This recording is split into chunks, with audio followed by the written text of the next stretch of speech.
Hello students, class twelfth accountancy unit 1 हम आज start करेंगे, जिसका नाम है accounting for not for profit organisation या फिर इसे हम नॉन प्रॉफिट ऑर्गेनाइजेशन भी कहते हैं।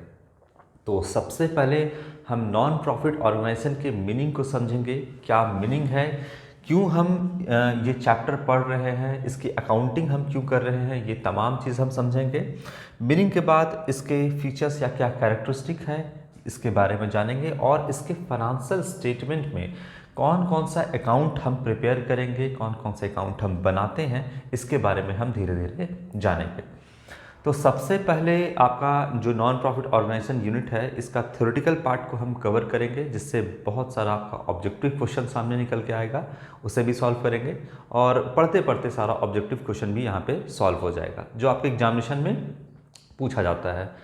तो नॉन प्रॉफिट ऑर्गेनाइजेशन एक है आपका बिजनेस ऑर्गेनाइजेशन। बिजनेस ऑर्गेनाइजेशन में हम लोगों ने पढ़ा है सोल प्रोप्राइटरशिप का बिजनेस, जो कि सिर्फ और सिर्फ प्रॉफिट के लिए काम करता है। अगर उसमें प्रॉफिट को निकाल दिया जाए, प्रॉफिट हटा दिया जाए, तो वो बिजनेस ऑर्गेनाइजेशन चलेगा ही नहीं। यानी बिजनेस जो होता है वो प्रॉफिट के लिए काम करता है। चाहे आपका सोल प्रोप्राइटरशिप का बिजनेस हो, आपका पार्टनरशिप का बिजनेस हो, या कोई कंपनी हो, ये सिर्फ क्या किस लिए काम करती है? प्रॉफिट के लिए। बिना प्रॉफिट के ना ही कोई सोल प्रोप्राइटर का बिजनेस करेगा, ना ही कोई पार्टनरशिप का बिजनेस करेगा, और ना ही कोई कंपनी चलाएगा। तो उसमें क्या है, आपका प्रॉफिट है। प्रॉफिट होगा, कस्टमर के पॉकेट से पैसा निकालने की आपकी क्षमता है, आप अपने प्रोडक्ट को बेचने की क्षमता है, तो आप बिजनेस करोगे, प्रॉफिट कमाओगे। अगर आप अपने प्रोडक्ट को सेल नहीं कर पाते हो, या फिर आपके बिजनेस से अगर प्रॉफिट को हटा दिया जाए, तो फिर आप बिजनेस बंद कर दोगे। तो बड़े बड़े जितने भी बिजनेस, बड़े बड़े नहीं, बड़े से लेकर के छोटे बिजनेसमैन तक, सब जितने भी आप मार्केट में देख रहे हो, वो सब किसके लिए काम कर रहे हैं? प्रॉफिट के लिए काम कर रहे हैं। चाहे आपका सब्जी मार्केट हो, चाहे आपका कपड़े की दुकान हो, चाहे कोई आपका 4 व्हीलर बेच रहा है, चाहे आपका 2 व्हीलर बेच रहा है, कोई बाइसिकल बेच रहा है, हर कोई प्रॉफिट के लिए काम कर रहा है। रेस्टोरेंट चला रहा है, एनीथिंग। तो ये सब कोई किस लिए काम कर रहा है? प्रॉफिट के लिए आपका काम कर रहा है। अगर प्रॉफिट हटा दिया जाए, तो कोई भी जो है इंसान वो बिजनेस करना ही नहीं चाहेगा, क्योंकि बिना प्रॉफिट के कोई बिजनेस नहीं करता है। लेकिन अगर हर कोई प्रॉफिट के लिए ही काम करने लग जाए, तो समाज कैसे चलेगा? यानी आपको सोसाइटी के लिए कुछ श्रम करना होगा, कुछ आपको योगदान देना होगा, कुछ ऐसा जिससे कि प्रॉफिट के लिए तो नहीं, लेकिन सोसाइटी को सर्व करने के लिए, सोसाइटी की सेवा करने के लिए, सेवा भावना से आपको बहुत सारा काम करना होता है। तो बेसिकली जो आपका ये यूनिट है नॉन प्रॉफिट ऑर्गेनाइजेशन, वो प्रॉफिट के लिए नहीं काम करता है, बल्कि ये जो है वो सेवा भावना के लिए, यानी लोगों को सर्व करता है, लोगों की सेवा के लिए ये जो है ऑर्गेनाइजेशन काम करता है। तो इसीलिए हम यहाँ पर क्या सीखेंगे? अकाउंटिंग सीखेंगे। किसका? तो नॉट फॉर प्रॉफिट ऑर्गेनाइजेशन, यानी वो ऑर्गेनाइजेशन जो प्रॉफिट के लिए काम नहीं करता हो, उसे हम कहते हैं नॉट फॉर प्रॉफिट आपका ऑर्गेनाइजेशन। उसकी हम अकाउंटिंग करेंगे। अब आप कहोगे कि सर प्रॉफिट नहीं है तो फिर अकाउंटिंग की क्या ज़रूरत है? देखिए, आप जब सेवा करते हो, सेवा की भावना से जब काम करते हो, तो आपको भी क्या पैसे की रिक्वायरमेंट नहीं होगी, कैश की रिक्वायरमेंट नहीं होगी। कोई सेवा भावना से भी अगर आप काम करोगे, तो भी आपको पैसे की रिक्वायरमेंट होगी। और जब पैसे की रिक्वायरमेंट होगी, कैश की रिक्वायरमेंट होगी, तो फिर प्रॉपर अकाउंट भी आपको मेंटेन करना पड़ेगा कि कितना पैसा आया, कितना पैसा गया, कितना सरप्लस है, कितना प्रॉफिट है, या कितना डेफिसिट है, या कितना लॉस है। आगे समझाएंगे कि क्यों हम सरप्लस और डेफिसिट यहाँ पे इस्तेमाल कर रहे हैं। तो कितना फ़ायदा, कितना कैश आया, कितना कैश गया, ये प्रॉपर अकाउंटिंग आपको मेंटेन करना पड़ेगा।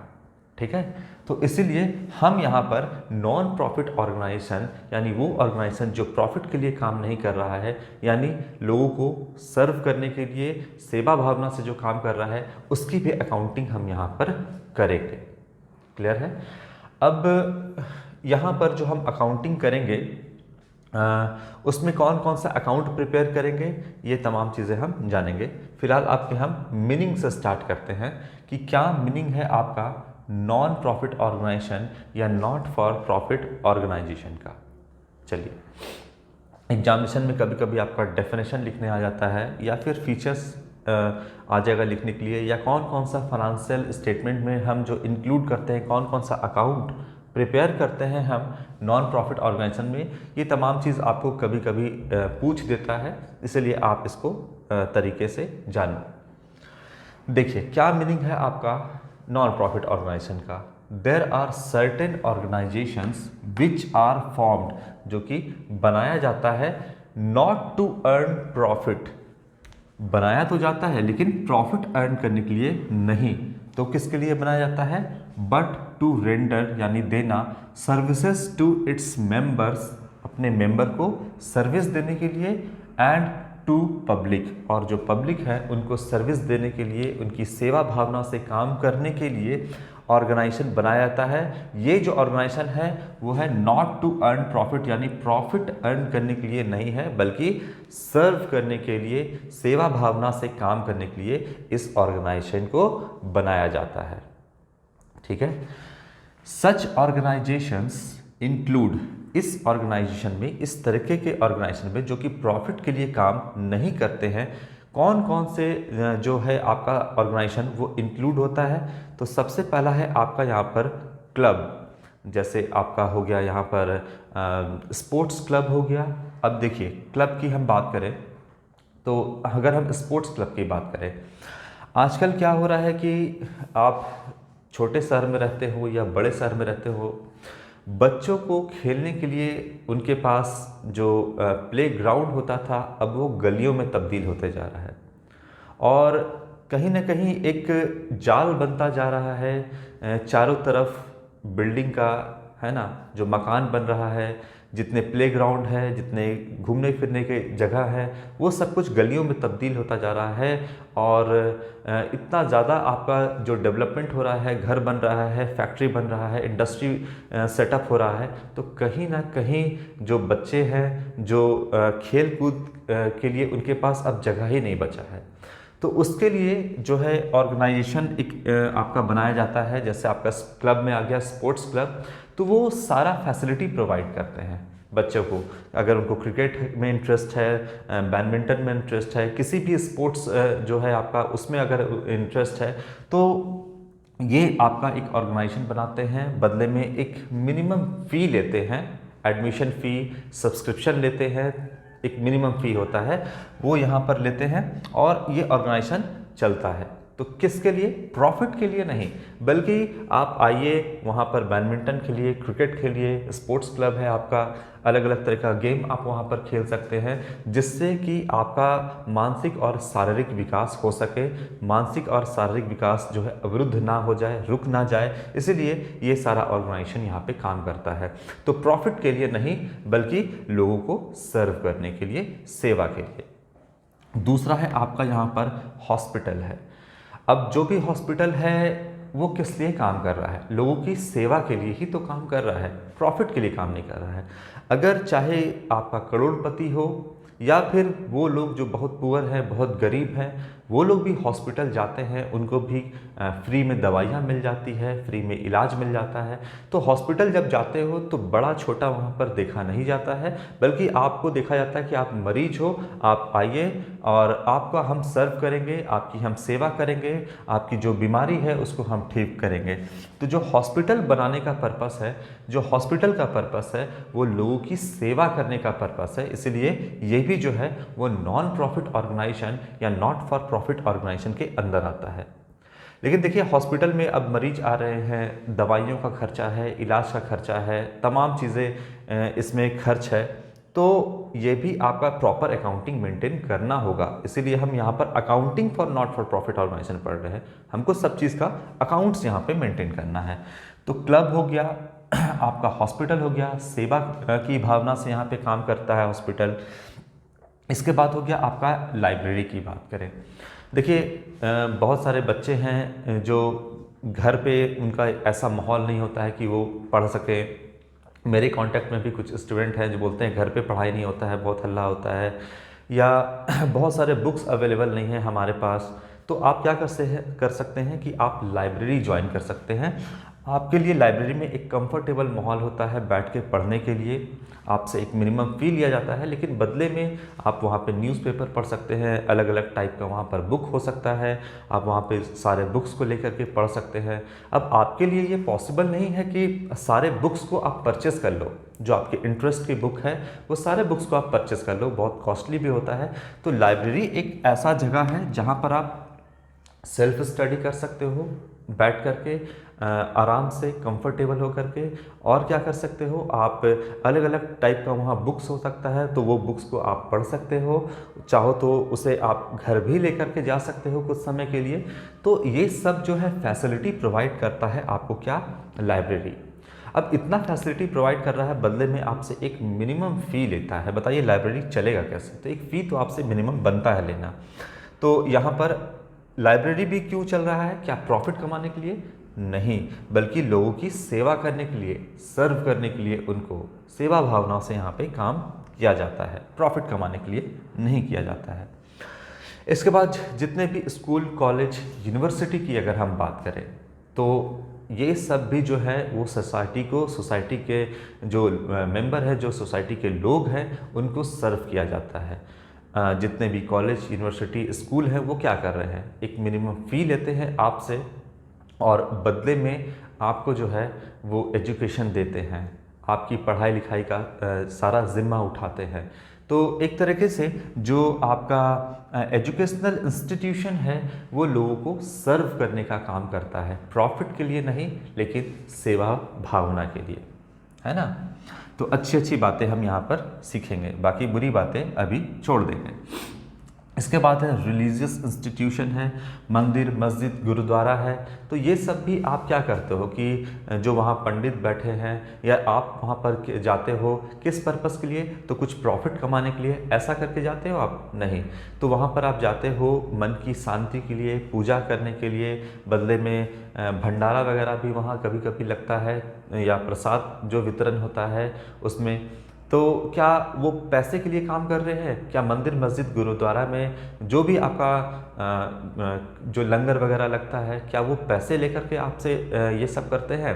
नहीं, वो सेवा भावना से काम करते हैं। तो यहाँ पर जो रिलीजियस इंस्टीट्यूशन है, मंदिर, मस्जिद, गुरुद्वारा जो भी चल रहा है, ये भी आपका नॉन प्रॉफिट ऑर्गेनाइजेशन के अंदर आता है।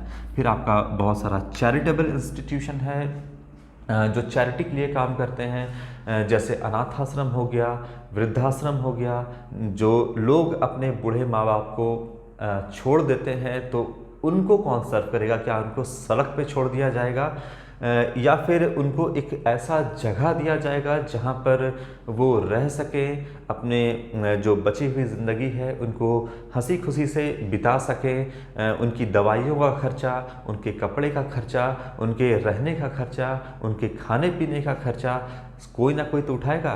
क्या आप बिजनेसमैन बन जाओगे और सिर्फ प्रॉफिट के लिए समाज में काम करोगे, या फिर आप उस तबके को भी सोसाइटी में देखोगे जो दुखी है, जो परेशान है, उनके लिए भी आप कुछ करोगे? तो बनता है उनके लिए भी कुछ करना। तो चैरिटेबल ऑर्गेनाइजेशन या चैरिटेबल इंस्टीट्यूशन इस तरीके के काम को करता है। अनाथ आश्रम है, जो अनाथ बच्चे हैं जिनका कोई माँ बाप नहीं है, या फिर जो माँ बाप अपने बच्चे को छोड़ चुके हैं, क्या उनको सड़क पर भीख मांगने के लिए छोड़ दिया जाए? नहीं, आप उनको सर्व करोगे। लेकिन आप उनको सर्व करोगे, आप उनको रखोगे, दवाइयाँ, खेल कूद, पढ़ाई लिखाई सब खर्चा करोगे, तो खर्च तो करोगे आप, पैसे का कोई सोर्स भी होना चाहिए। तो इनका जो पैसे का सोर्स होता है वो जनरली प्रॉफिटेबल ऑर्गेनाइजेशन से हट कर होता है। प्रॉफिटेबल ऑर्गेनाइजेशन में प्रोडक्शन होगा, फिर उसे सेल करोगे, बदले में प्रॉफिट कमाओगे। लेकिन जो आपका इस टाइप का इंस्टीट्यूशन होता है उसमें आप जो है वो उसमें आपका कोई सेल तो होगा नहीं, आपका आप कुछ सामान तो बेच नहीं रहे हो, तो डोनेशन है, गवर्नमेंट ग्रांट है, सब्सक्रिप्शन है, लाइफ मेंबरशिप फी है, इस टाइप का इसका इनकम, अलग टाइप का इनकम होता है जिसके बारे में हम बात करेंगे। तो चैरिटेबल इंस्टीट्यूशन हो गया, अनाथ आश्रम हो गया, वृद्धाश्रम हो गया, ये सब जो है वो नॉन प्रॉफिट ऑर्गेनाइजेशन है, यानी ये सारा जो आपको मैंने बताया ये प्रॉफिट के लिए काम नहीं करता है बल्कि सेवा भावना के लिए काम करता है, लोगों को सर्व करने के लिए ये सारा इंस्टीट्यूशन काम करता है।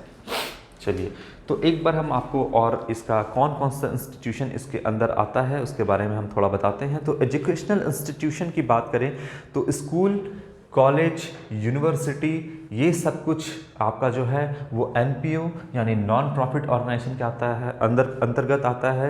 ये जो है सेवा के लिए काम करते हैं, लोगों को सर्व करने के लिए काम करते हैं। ये एजुकेशनल इंस्टीट्यूट हैं, ये प्रॉफिट के लिए काम नहीं करते हैं, इसलिए इनको नॉन प्रॉफिट ऑर्गेनाइजेशन के अंदर रखा जाता है। इसके बाद है आपका रिलीजियस इंस्टीट्यूशन हो गया। रिलीजियस जो धार्मिक ऑर्गेनाइजेशन यानी जो संगठन है उसकी हम बात करें, जैसे आपका मंदिर हो गया, मस्जिद हो गया, गुरुद्वारा हो गया, चर्च हो गया, ये सब रिलीजियस इंस्टीट्यूशन है जो प्रॉफिट के लिए काम नहीं करते हैं बल्कि सेवा भावना के लिए यहाँ पर काम करते हैं। फिर अगर हम बात करें स्पोर्ट्स इंस्टीट्यूशन हो गया तो स्पोर्ट्स क्लब हो गया, व्यायामशाला हो गया आपका, जैसे हम आपने यहाँ पे कहा था, कहा गया यहाँ पर क्लब हो गया, स्पोर्ट्स क्लब हो गया, है ना। तो ये सब भी किस लिए काम कर रहा है, जो व्यायामशाला जहाँ पे आप व्यायाम करते हो, है ना, अपने आप को फिट रखने के लिए, तो ये भी क्या कर रहा है, सोसाइटी में लोगों को सर्व कर रहा है, सेवा कर रहा है, उनकी प्रॉफिट के लिए काम नहीं किया जाता है इसके अंतर्गत।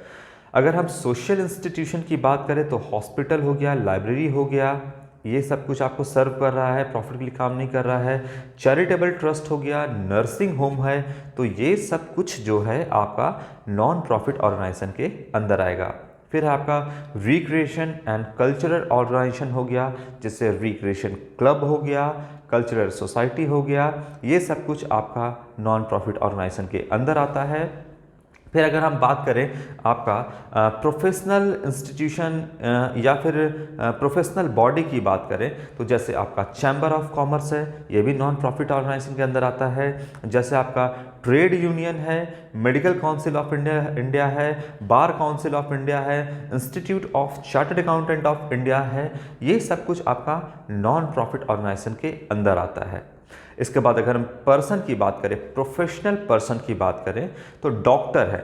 डॉक्टर भी आप जो काम कर रहा है वो सेवा भावना के लिए काम कर रहा है, प्रॉफिट के लिए नहीं काम कर रहा है। इंजीनियर्स है, लॉयर है, प्रोफेसर्स है, आपका चार्टर्ड अकाउंटेंट है, एक्टर है, सिंगर है, प्लेयर है, ये सब कुछ क्या कर रहा है, तो सेवा भावना के लिए या लोगों को एंटरटेन करने के लिए काम कर रहा है। सिंगर है, एक्टर है, ये एक्टर लोग क्या करते हैं कि ये जो समाज में चल रहा है उनको चित्रित करते हैं, फिल्म बनाते हैं और उनको नाटकीय रूपांतर करके दिखाते हैं जो समाज में चल रहा है। तो आपको सर्व कर रहे हैं, समाज का आईना दिखा रहे हैं आपको। तो ये सारे लोग भी जो काम कर रहे हैं, doctor, engineer, chartered accountant, lawyer, ये सब जो है वो प्रॉफिट के लिए काम नहीं करते हैं बल्कि आपका सेवा भावना के लिए काम करते हैं। क्लियर हो गया आपका ये मीनिंग कि क्या आपका है नॉन प्रॉफिट ऑर्गेनाइजेशन का मीनिंग। ठीक है, अब इसके मीनिंग को तो हमने समझ लिया है, तो ज़्यादा आपके लिए डिफ़िकल्ट नहीं होगा इसके फीचर्स को समझना। तो क्या फीचर्स या कैरेक्टरिस्टिक है, ये भी एग्जामिनेशन में आपका लिखने को आता है। तो देखते हैं क्या है आपका।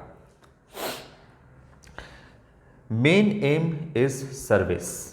बार बार मैंने कहा है कि इसका मेन जो एम है वो सर्विस है, इसका मेन एम प्रॉफिट जो है वो नहीं है, प्रॉफिट कमाना नहीं है। अगर प्रॉफिट ही कमाना है तो फिर आप बिजनेस करो, लेकिन अगर सब लोग बिजनेस ही करने लग जाएंगे तो आप देखोगे कि समाज जो है वो अजीब सा आपको लगेगा। समाज में जो लोग रहेंगे, एक तरफ आपको बच्चे भीख मांगते हुए नज़र आएंगे, एक तरफ बूढ़े माँ बाप या जो बुढ़ापे जो वृद्धाश्रम है अगर ना रहे, उस टाइप का इंस्टीट्यूशन या अनाथ आश्रम ना रहे, तो आप देखोगे कि बहुत सारे जो बच्चे आप देखते भी हो कि भीख मांगते हुए नज़र आते हैं। आप बोलोगे कि उसके लिए जो है ऑर्गेनाइजेशन तो है, ठीक है, ऑर्गेनाइजेशन कम है या जो है लोग वहाँ हो सकता है जाना पसंद नहीं करते हैं, या ऐसा ऑर्गेनाइजेशन की और रिक्वायरमेंट है भारत जैसे देश में, तो इस टाइप का ऑर्गेनाइजेशन जो है जनरली लोगों की हेल्प करता है और इसका मेन एम प्रॉफिट कमाना नहीं होता है। अब अगर आप बोलिए कि सर हॉस्पिटल की बात करें, कोविड में हमने देख लिया है या और भी जो इंस्टीट्यूशन है कि वो प्रॉफिट कमाते हैं, तो मैंने बार बार आपसे कहा है कि अभी जो हम चैप्टर पढ़ रहे हैं उसमें हम चीज़ों के अच्छे पहलू को देखेंगे, खराब पहलू को इग्नोर करेंगे। अभी आप अगर इसके बारे में कुछ जानते हो तो बुक में तो हम सारी अच्छी चीज़ें ही पढ़ते हैं, ये आप जानो। बाकी आप जब प्रैक्टिकल लाइफ में जाओगे तो हो सकता है नहीं, आप कुछ और देखने को आपको मिलेगा। तो दोनों तरीके से आपको अपडेट रहना है। आप यहाँ पर पढ़ के जाओगे और फिर वाकई में अगर इस टाइप की किसी ऑर्गेनाइजेशन में आप जाते हो, अगर हॉस्पिटल जाते हो, फिर आपको लगता है कि अननेसेसरी मेरे पैसे खर्च हो रहे हैं यहाँ पर, या समझो बात को, अननेसेसरी बातें यहाँ पर, अननेसेसरी मेरे पैसे खर्च हो गए या पैसे हमारे लूट लिए गए, इस टाइप का हो सकता है आपके साथ। लेकिन हमें चीज़ों के अच्छे पहलू को यहाँ पर देखना है। तो लोग यहाँ पर क्या होता है, जितने भी इंस्टीट्यूशन है वो लोगों को सर्व करने के लिए काम करता है, लोगों की सर्विस के लिए काम करता है, सेवा भावना के लिए काम करता है। यही हमको जानना है, यही हमको लिखना भी है। अच्छा, फॉर्म कैसे करते हैं हम इस ऑर्गेनाइजेशन को? तो फॉर्मेशन कुछ इसका है कि आपका these organisations are set up as charitable trust और society and subscriber to these organisation are called member. तो जो है इसके जो सब्सक्राइबर होते हैं इसके मेंबर कहलाते हैं। जैसे आप नॉन प्रॉफिट ऑर्गेनाइजेशन से जुड़ना चाहते हो तो एक मिनिमम फ़ी, एडमिशन फ़ी दे करके आप जुड़ सकते हो। और मेन सोर्स ऑफ इनकम जो होता है किसी भी एनपीओ का, नॉन प्रॉफिट ऑर्गेनाइजेशन का, वो सब्सक्रिप्शन ही होता है। यानी अपने मेंबर से कुछ ना कुछ वो रकम, एक मिनिमम अमाउंट वो हर साल लेते हैं, जो कि उनका मेन सोर्स ऑफ इनकम है। तो सब्सक्रिप्शन हो गया, इस तरीके से ये फॉर्म होता है। सेपरेट एंटिटी यहाँ पर इसका होता है। सेपरेट एंटिटी का मतलब यहाँ पर हो गया कि लोग आते हैं, लोग जाते हैं, तो ये ऑर्गेनाइजेशन जो है वो कंटिन्यूटी में आपका जो है वो चलता रहेगा। लोगों के एडमिशन से या लोगों के इंसॉल्वेंसी से या पैसे ना देने से ऐसा नहीं कि ये ऑर्गेनाइजेशन रुक जाएगा। तो not for profit organisation are treated as the separate entity distinct from its member. जो इनके मेंबर है उससे अलग है। अगर हम दूसरे शब्दों में बात करें तो it is not affected by admission of new member and the death और इंसॉल्वेंसी ऑफ एग्जिस्टिंग मेंबर। तो नए मेंबर आने से ये ऑर्गेनाइजेशन चलता रहेगा। कोई अगर डेथ कर जाता है कोई मेंबर या इंसॉल्वेंट हो जाता है, बोलता है मेरे पास कोई पैसे नहीं है इस ऑर्गेनाइजेशन को देने के लिए, हम कुछ नहीं दे पाएंगे, तो उससे भी ये ऑर्गेनाइजेशन रुकेगा नहीं बल्कि चलता रहेगा। क्योंकि ये ऑर्गेनाइजेशन जो है और इसके जो मेंबर हैं वो दोनों सेपरेट हैं, अलग अलग हैं। ये ऑर्गेनाइजेशन अलग है और इनके मेंबर अलग हैं। जो है ऑर्गेनाइजेशन ये लगातार चलता रहेगा, चलता रहेगा, चलता रहेगा। नए लोग आते रहेंगे, पुराने लोग जाते रहेंगे, ये ऑर्गेनाइजेशन चलता रहेगा। ठीक है। इसके बाद है आपका मैनेज्ड बाय इलेक्टेड मेंबर। अब देखिए, कोई भी ऑर्गेनाइजेशन, देश की बात करें या किसी भी राष्ट्र की बात करें या किसी भी इंस्टीट्यूशन की बात करें, ऑर्गेनाइजेशन की बात करें, तो आप ऐसा नहीं कि जितने भी मेंबर हैं वो सब कुछ जो है सारे मेंबर जो है ऑर्गेनाइजेशन को हैंडल करें, ऐसा पॉसिबल नहीं है। अगर हम बात करें 130 करोड़ की आबादी, जो 135 करोड़ की आबादी जो हमारे देश में है, अगर बोले कि सारे लोग मिल करके इस देश को चलाएंगे, आपको जो मर्जी आप अपने तरीके से रूल बनाओ और उसको जो है इम्प्लीमेंट करो, तो क्या देश चल पाएगा? नहीं चल पाएगा। तो कुछ लोग चाहिए होते हैं जो देश को चलाएं। जैसे हमारे राजनेता हमारे देश को चलाते हैं, हम लोग ही उनको वोट देते हैं, चुनते हैं, हमारे बीच के ही वो लोग हैं जिनको हम चुनते हैं और वो फिर देश चलाते हैं। उसी तरीके से किसी भी इंस्टीट्यूशन जो होता है आपका, जो भी ऑर्गेनाइजेशन होता है, उसमें भी आप सारे मेंबर को नहीं बोल सकते कि सब मिल करके हम यहाँ पर चलो जो है इस इंस्टीट्यूशन को चलाते हैं। किसी को आपको हेड बनाना होगा या कुछ मेंबर को चुनना होगा जो आपका ऑर्गेनाइजेशन को चलाएं। अगर सब लोग को बोलेंगे कि सब लोग मिल करके चलाइए, तो सारे लोग हावी हो जाएंगे एक दूसरे के ऊपर और जो है पूरा अव्यवस्था का माहौल हो जाएगा, पूरा मैनेजमेंट चौपट हो जाएगा और जो आप सोच करके काम स्टार्ट किए थे वो काम कभी भी पॉसिबल नहीं हो पाएगा। इसीलिए लोग चुनते हैं और इस ऑर्गेनाइजेशन को चलाने के लिए जो मैनेजिंग कमेटी को लोग चुनते हैं, इसके जो मेंबर होते हैं वो मैनेजिंग कमेटी या एग्जीक्यूटिव कमेटी को चुनते हैं, और वो कमेटी जो है इस ऑर्गेनाइजेशन को रन करता है, सारा डिसीजन लेता है, वही इस ऑर्गेनाइजेशन को चलाता है। तो मैनेजिंग कमेटी या एग्जीक्यूटिव कमेटी इसे हम कहते हैं, जो कि इलेक्टेड यानी चुने जाते हैं इसी ऑर्गेनाइजेशन के मेंबर के द्वारा। जो इस ऑर्गेनाइजेशन के मेंबर हैं उसी के द्वारा मैनेजिंग कमेटी बोलिए या एग्जीक्यूटिव कमेटी बोलिए, वो चुने जाते हैं और इस ऑर्गेनाइजेशन को चलाने का सारा जिम्मा उनके ऊपर होता है। अब देखिए आगे क्या फीचर्स है इसका। तो मेजर सोर्सेस ऑफ इनकम क्या है, मेजर सोर्स क्या है इनकम का। देखो तो देखिए प्रॉफिटेबल ऑर्गेनाइजेशन तो ये है नहीं कि आप प्रोडक्शन कर रहे हो, सामान को बेच रहे हो और ये ऑर्गेनाइजेशन जो है आपका चल रहा है ना। इसमें आपका इनकम भी अलग टाइप का होगा और एक्सपेंडिचर भी आपका अलग टाइप का होगा। तो क्या मेजर सोर्स ऑफ इनकम है इस ऑर्गेनाइजेशन का? आपका सबसे पहला है सब्सक्रिप्शन, यानी जो इसके मेंबर हैं हर साल उनसे कुछ ना कुछ एज अ चंदा के तौर पे पैसा लिया जाता है, जिससे ये ऑर्गेनाइजेशन चलता है। तो सब्सक्रिप्शन जो है वो इस ऑर्गेनाइजेशन का सबसे बड़ा जो है वो सोर्स ऑफ इनकम है, आप ये कह सकते हो। जैसे आप जिम ज्वाइन करते हो, जिम जाते हो, वहाँ आप व्यायामशाला जाते हो, व्यायाम करने जाते हो, एक्सरसाइज वगैरह करने के लिए जब जाते हो, तो आपसे एक मिनिमम फ़ी लेता है 150-200 रुपया। उसी से वो अपने ऑर्गेनाइजेशन को या बोलिए कि अपने जो भी वो चला रहे हैं उसको वो मेंटेन करता है। अब आप कहो कि हम फ्री में जाकर के वहाँ पर सारे काम को करेंगे, तो बताइए कि फिर वहाँ का मेंटेनेंस कैसे हो पाएगा। तो जो भी आप एक्सरसाइज वगैरह करने के लिए जाते हो, जिम ज्वाइन करते हो, तो एक मिनिमम फ़ी लेता है जिससे कि वहाँ के तमाम चीज़ों को वो मेंटेन कर सके। तो सब्सक्रिप्शन जो है एक मेजर सोर्स ऑफ इनकम है। और क्या हो सकता है?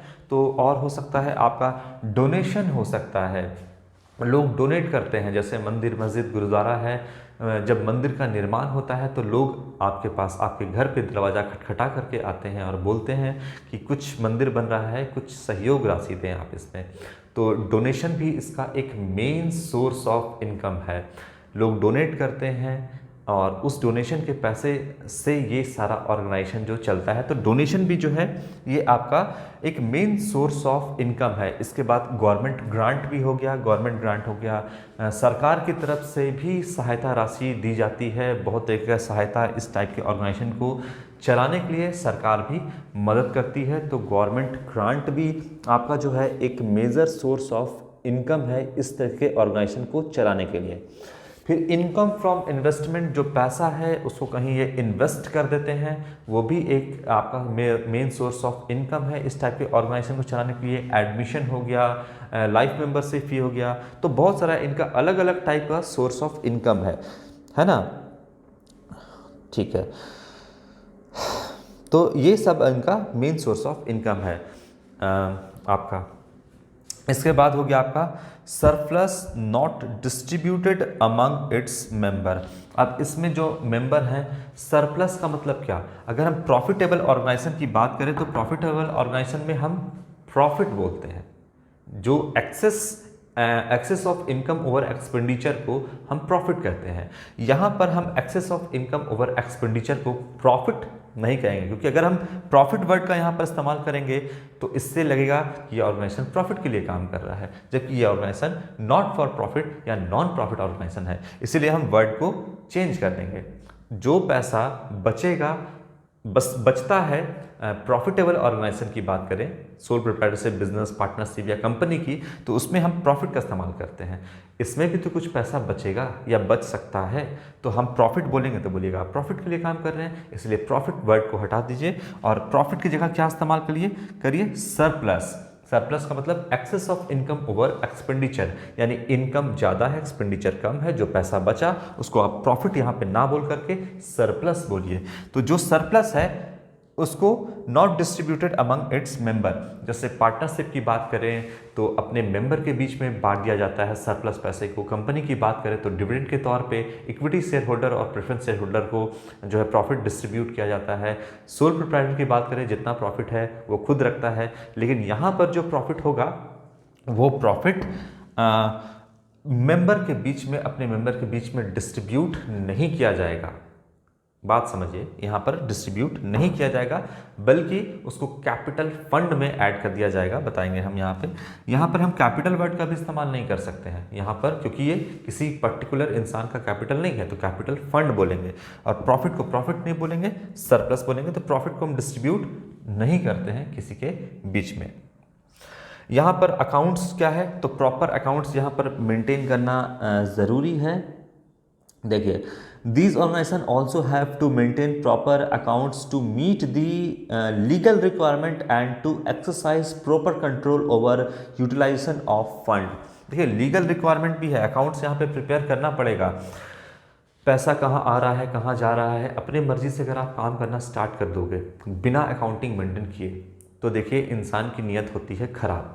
और इंसान की जब नीयत खराब हो जाती है, चाहे वो प्रॉफिटेबल ऑर्गेनाइजेशन में हो या नॉन प्रॉफिट ऑर्गेनाइजेशन में हो, नीयत खराब होने में जो है वो सेकंड का समय नहीं लगता है और यहाँ पर पूरे पैसे का गबन हो सकता है।